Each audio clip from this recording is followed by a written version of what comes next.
저희 집에 두 아들이 있는데 큰아이는 이제 9학년이 돼서 독립적인 자신의 삶을 살아가는 것에 익숙해져 가는 나이인 것 같고요. 둘째는 이제 3학년이 되었는데 제가 가끔 이렇게 재워줍니다.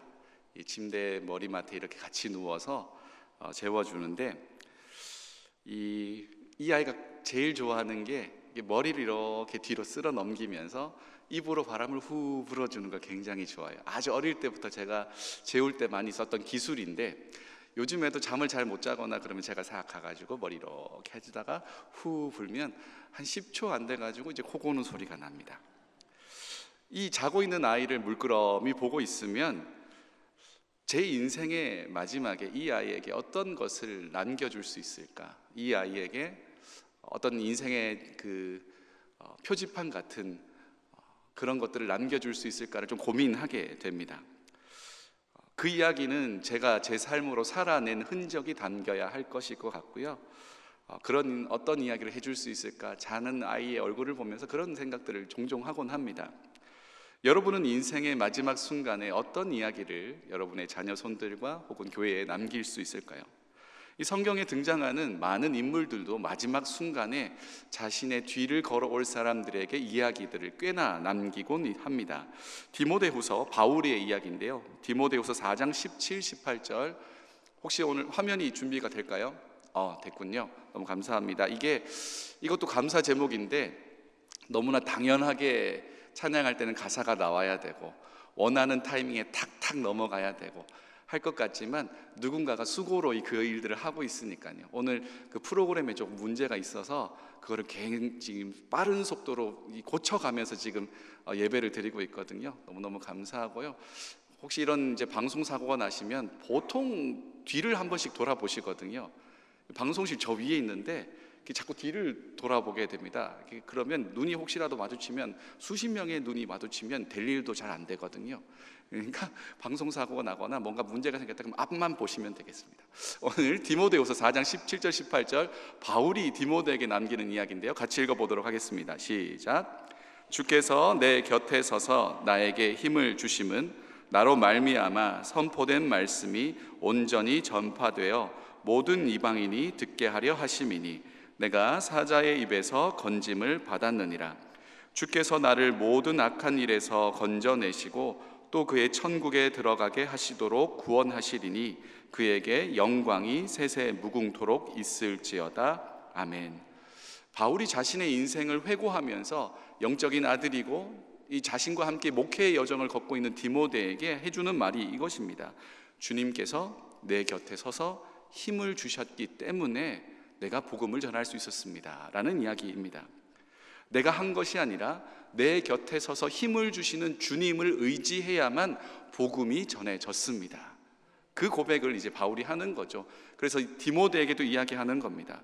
너도 너의 힘을 의지하는 것 아니라 곁에 서서 힘을 주시는 그 주님으로 말미암아 목회하고 또 복음을 전하라. 그런 이야기들을 남겨주고 있는 거죠. 이렇게 성경의 인물들도 마지막 순간에 남기는 아주 짧고도 소중한 문장들을 통해 뒤에 그 걸음을 함께 걸어가게 되는 사람들에게 밝은 이정표를 제시해 줍니다. 모세도 오늘 신명기 말씀을 통해서 이스라엘 민족에게 또 여호수아에게 다음 사람들에게 당부하는 인생의 한 줄을 남기고 있습니다. 먼저 모세라는 사람을 잠깐 살펴볼 텐데요. 성경은 모세에 대해서 이렇게 표현합니다.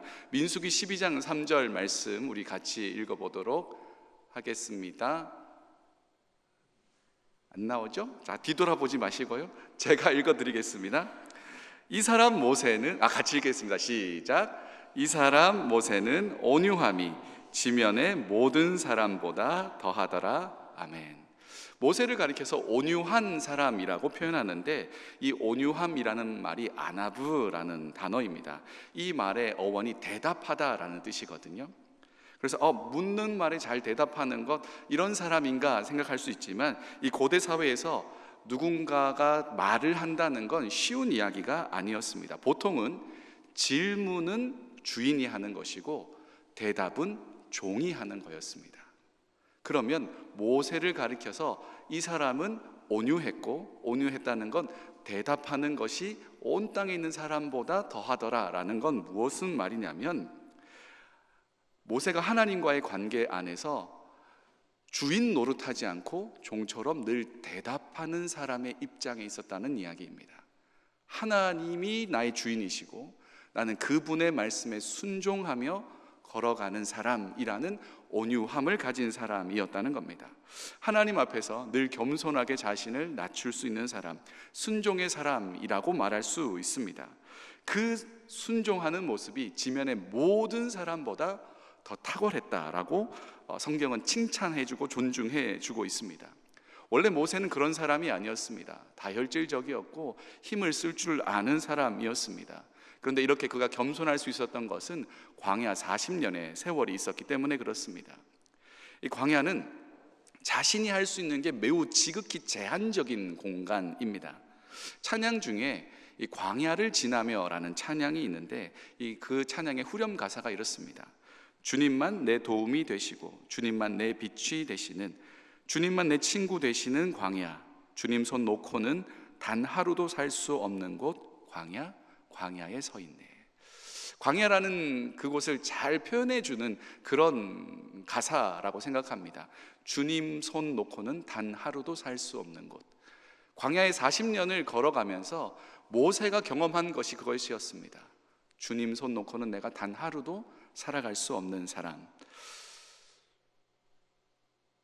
이집트에서 그는 그렇게 살진 않았습니다. 어떻게 눈칫밥은 좀 먹었을지는 모르겠지만 바로의 공주의 아들이라는 타이틀이 너무나 강력하게 있었습니다. 왕이 서열, 계승, 순위가 매우 뒤처졌을지는 모르겠지만 혹시나 모를 일을 대비해서 왕이 갖춰야 할 지식을 다 가지고 있던 사람이었습니다. 정치, 경제, 심지어 몸을 쓰는 법까지, 전투에 나갈 수 있는 것까지 기본적인 소양을 다 갖추고 있던 사람이 모세였습니다. 그런데 광야로 내몰린 그 순간 그 모든 타이틀 아무것도 아니라는 걸 알게 되었고, 내 삶에 가장 소중하고 필요한 건 하나님 한 분밖에 없다는 것을 그가 깨닫게 되었습니다. 광야의 40년이 그를 굉장히 온유한 사람, 겸손한 사람, 하나님을 하나님됨으로 인정할 수 있는 사람으로 만들어 주었습니다. 오늘 본문에서 모세가 아주 힘겨운 고백을 합니다. 오늘 본문 2절 말씀 같이 읽겠습니다. 시작. 그들에게 이르되 이제 내 나이 120세라 내가 더 이상 출입하지 못하겠고 여호와께서도 내게 이르시기를 너는 이 요단을 건너지 못하리라 하셨느니라. 아멘. 하나님께서 모세에게 말씀하셨습니다. 너는 저기 저 땅, 가나안 땅, 내가 약속으로 너희 민족에게 주겠다고 한 그 땅에 너는 들어가지 못한다.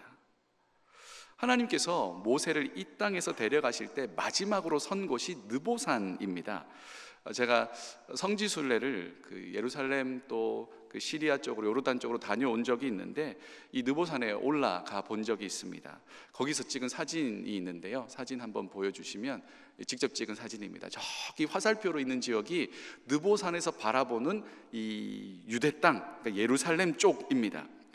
저는 안경 끼는 사람이고 이렇게 가까이 있는 거는 좀 보지만 멀리 있는 건 흐릿하게 보는 편인데, 제가 이곳에 올라가서 저 멀리 유대 광야를 바라보는데 한눈에 제 눈이 얼마나 좋아졌는지 착각할 정도로 너무 멀리까지 잘 보입니다. 모세가 이 높은 산에서 사방을 다 둘러봅니다. 40년 동안이나 광야 생활하고 이제 넘어갈 수 있는 그 아주 중요한 이 타이밍이 되었을 때, 이제 조금 있으면 그 땅으로 갈 수 있는 시간이 되었을 때 하나님이 모세에게 말씀하시죠. 출애굽 2세대들은 다 들어갈 것이지만 너만은 들어가지 못한다. 굉장히 어려운 말씀이죠. 부담스러운 말씀이고 속상한 말씀입니다. 이 산전수전을 다 겪으면서 동고동락을 다 하면서 때로는 이 광야 세대의 사람들에게 수치와 모욕을 당하면서도 꾸역꾸역 버티며 주님과 주님의 말씀에 순종해서 여기까지 왔는데 하나님께서 못 들어간다고 합니다. 그때 모세는 온유했습니다. 하나님, 내가 그것에 순종합니다. 너가 들어가지 못한다라고 했을 때 모세가 아무 말도 하지 않습니다. 속에서는 이런저런 생각들이 올라왔을지도 모르겠습니다. 내가 나조차고 그렇게 한 것도 아니고 하나님의 말씀에 순종해서 이렇게 고생을 다 했는데 나는 왜 그것을 못 누립니까? 라고 생각했을지 모르겠지만 성경은 모세가 아무 대답하지 않은 것으로 기록합니다. 그는 자기 안에 일어나는 모든 감정과 생각들을 잠잠하게 내려놓고 주님이 말씀하셨으면 나는 순종합니다 라는 온유한 사람으로 서게 되었습니다. 진실로 모세는 지면의 어떤 사람보다 온유한 사람이었습니다. 이제 모세에게 남은 것은 자기 없이 가나안 땅으로 넘어가야 되는 출애굽 2세대, 광야 2세대, 이 사람들에게 이전과는 다른, 다시 실수하지 않는, 하나님 말씀에 온전히 순종해서 가나안 땅에 들어가 살 수 있는 그 길을 제시해야만 했습니다. 모세는 가나안 땅에 첫 걸음을 떼었을 때에 12명의 정탐꾼을 보내죠. 그곳에서 이 가나안 땅에 살고 있는 사람들에게 하나님께서 어떤 우리에게 약속을 주셨나 확인하고 싶어서, 우리에게 주신 하나님의 약속을 가나안 땅에서 확인하고 싶어서 12명의 정탐꾼, 각 지파에서 가장 뛰어난 차세대 지도자들감을 보냅니다. 여기서도 그런 거를 하는데, 저희도 보니까 저희 동네에 주말이 되면 이 쇼잉이란 거를 하지 않습니까? 집을 이렇게 예쁘게 꾸며놓고 이 집 사세요, 이렇게 잘 꾸며놨답니다, 당신이 살면 이렇게 즐겁고 행복한 공간을 누리며 살아갈 수 있습니다 라는 걸 선전하기 위해서 쇼잉을 하지 않습니까? 마치 12명의 정탐꾼을 보낸 건 그런 것과 같은 겁니다. 봐라, 이 가나안 땅에 들어가서 살 너희가 누릴 것이 이렇게 많단다. 거긴 과실도 너무나 크고 기름지고 풍성한 땅이고 내가 너희를 지켜줄 거니까 걱정하지 말고 이곳에서 마음껏 누리며 살아갈 수 있단다 라는 걸 자랑하고 싶으셔서 정탐꾼을 보내게 하십니다. 그런데 그 사람들이 보고는 돌아와서 하는 말이 무엇이죠? 우리는 그들 눈에 밥이다, 우리는 메뚜기와 같다, 우리는 그 땅에 들어가지 못한다, 펑펑 울면서 그런 이야기를 할 때 온 이스라엘 사람들이 그 이야기에 동조하면서 우리는 못 들어가게 된다고 절망하게 됩니다. 그날이 출애굽한 이스라엘의 가장 치욕적인 날이었습니다. 하나님께서 보여주신 약속의 땅을 보고도 들어가지 못한 날, 아마 이스라엘 역사에서 지우고 싶은 날일지도 모르겠습니다. 그리고 모세의 기억에서도 지우고 싶은 날이었을 겁니다. 하나님께서 이루시는 일들, 그 신실하신 하나님의 약속을 그들이 제대로 신뢰하지 못했습니다. 크고 감당하기 어려운 일들이 우리에게 닥칠 때 우리도 때로는 두려움에 사로잡힐 때가 있습니다.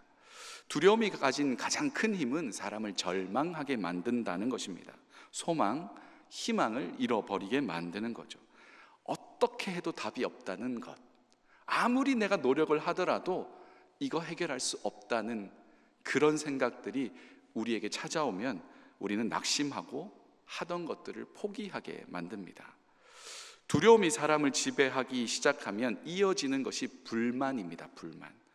사탄이 우리를 유혹에 넘어뜨리는 방식을 이 편지로 만든 책이 C.S. 루이스의 스크루테이프의 편지죠. 우리 영생수련회에서도 이 책을 다루신 것 같은데요, 거기 나오는 한 대목이 이렇습니다. 원수는 하나님이고 우리는 악마입니다. 악마 입장에서 어떻게 믿는 사람들을 넘어뜨릴까 하는 책이 스크루테이프의 편지니까요, 이런 대목이 나옵니다. 원수가 인간의 마음에 접근하지 못하도록 바리케이트를 치는데 불안과 걱정만큼 효과적인 게 없다. 원수는 인간들이 현재 하는 일에 신경 쓰기 바라지만 우리 임무는 장차 일어날 일을 끊임없이 생각나게 하는 것이다. 불안은 아직 되어지지 않은 일에 대한 결과를 미리 예측해서 그 결과에 사로잡히게 되는 감정입니다.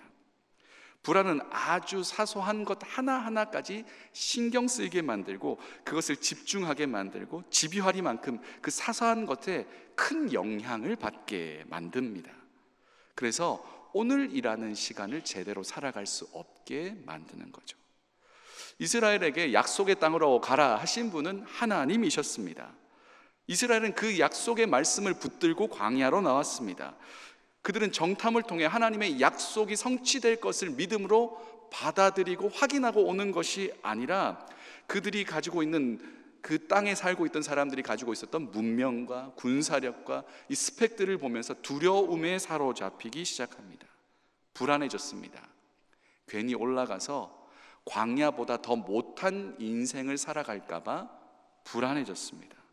괜히 올라가서 전쟁에서 패할까 봐 불안해졌습니다. 그래서 그들이 선택한 건 돌아가자였습니다. 돌아가서 이집트로 돌아가서 종살이 열심히 하고 주는 밥 먹고 그냥 근근히 생활하자라는 결정을 내리는 겁니다. 그렇게 생각하고 말한 사람들은 광야에서 다 죽었습니다.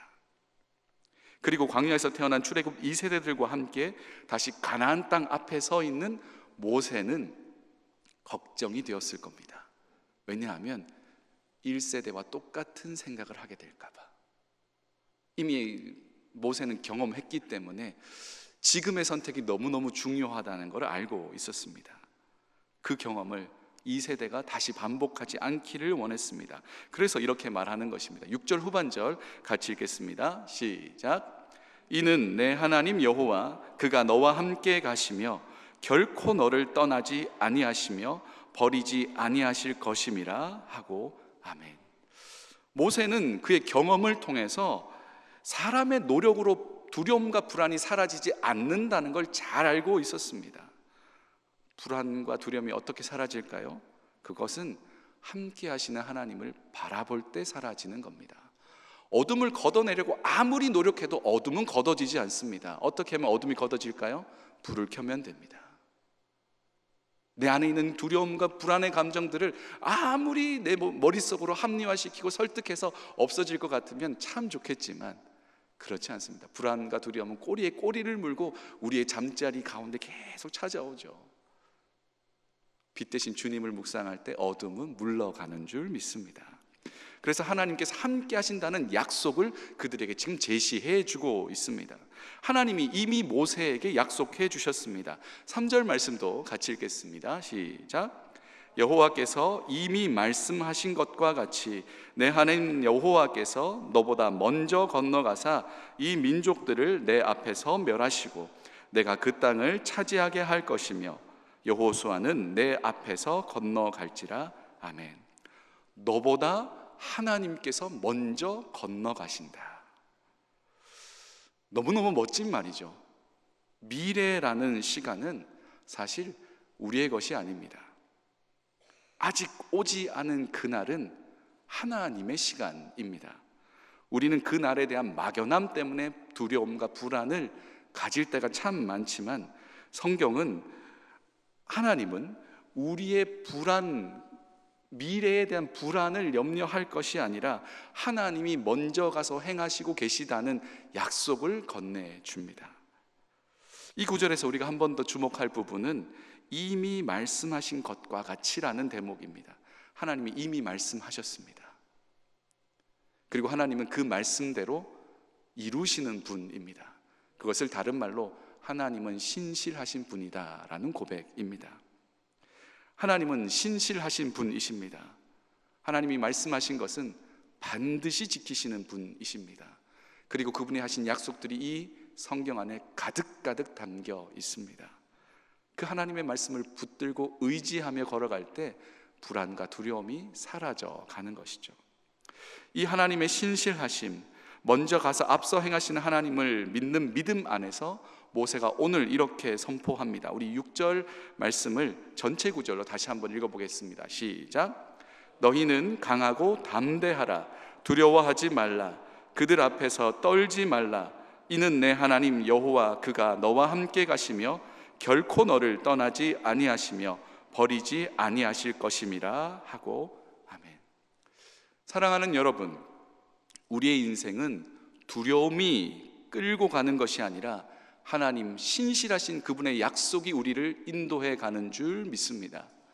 여러분의 인생을 두려움에 자꾸 맡기지 마세요. 그것대로 등 떠밀려 가지 않도록 우리는 눈을 돌려 우리와 함께하고 계시는 신실하신 하나님을 바라보아야 할 줄 믿습니다. 우리는 기도의 필요에 대해서, 우리 필요에 대한 이야기들을 굉장히 기도 가운데 많이 하잖아요. 하나님 이거 필요합니다. 그런 기도를 많이 하게 되는 이유는 사실 겁이 나기 때문에 그렇습니다.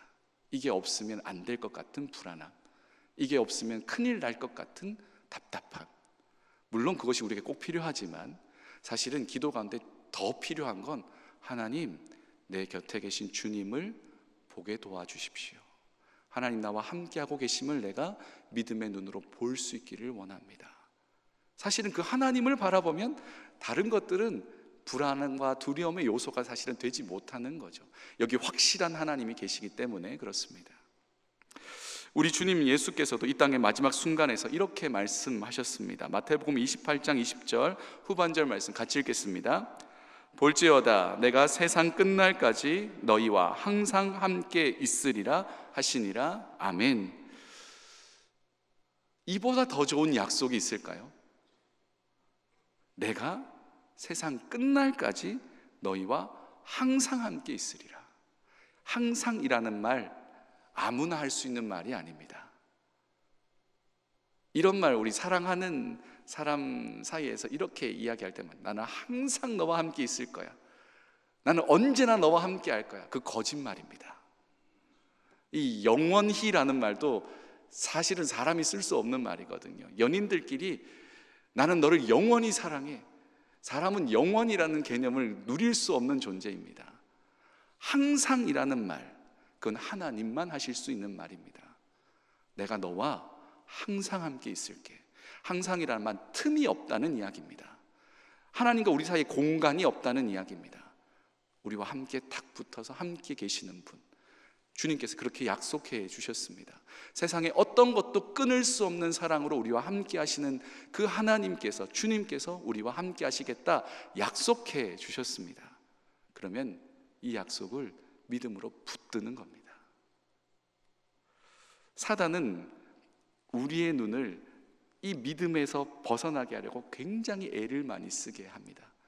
사소한 일들 가운데 점점 불안해지게 만들고, 별일 사실 아닌데 큰 것처럼 느껴지게 만들고, 아직 내게 다가온 일도 아닌데 마치 내 앞에 있는 것처럼 불안하게 만들 때도 많습니다. 막연한 불안 때문에 여기 지금 우리와 함께하고 계시는 하나님을 바라보지 못할 때가 너무너무 많습니다. 그러나 말씀 안에서 우리는 여전히 우리와 함께하고 계시는 주님을 발견할 수 있고, 그 믿음 가운데 우리의 문제보다 훨씬 크신 하나님을 믿음으로 바라보고 찬양하고 기뻐하고 소망할 수 있게 되는 줄 믿습니다. 지난 수요일 날 윌러브 찬양 집회가 있었습니다. 딱 일주일 전이거든요. 어땠는지 아세요? 오신 분들은 아시고 또 1분 영상으로 보신 분들은 아시겠지만, 이 공간이 중고등학생, 청년, N세대 그리고 그 시니어 분들까지 해서 이 공간이 가득 찼습니다. 거의 기적과도 같은 일이죠. 저기 중층에 의자 사이에 계단이 있잖아요. 거기까지 사람이 쪼르륵 다 앉았습니다. 우리가 생각했던 것보다 더 크고 놀랍게 일하신 하나님, 누가 다음 세대에 소망이 없다 했을까요? 아니요, 하나님은 미리 먼저 가서 그들 가운데 일하고 계시는 줄 믿습니다.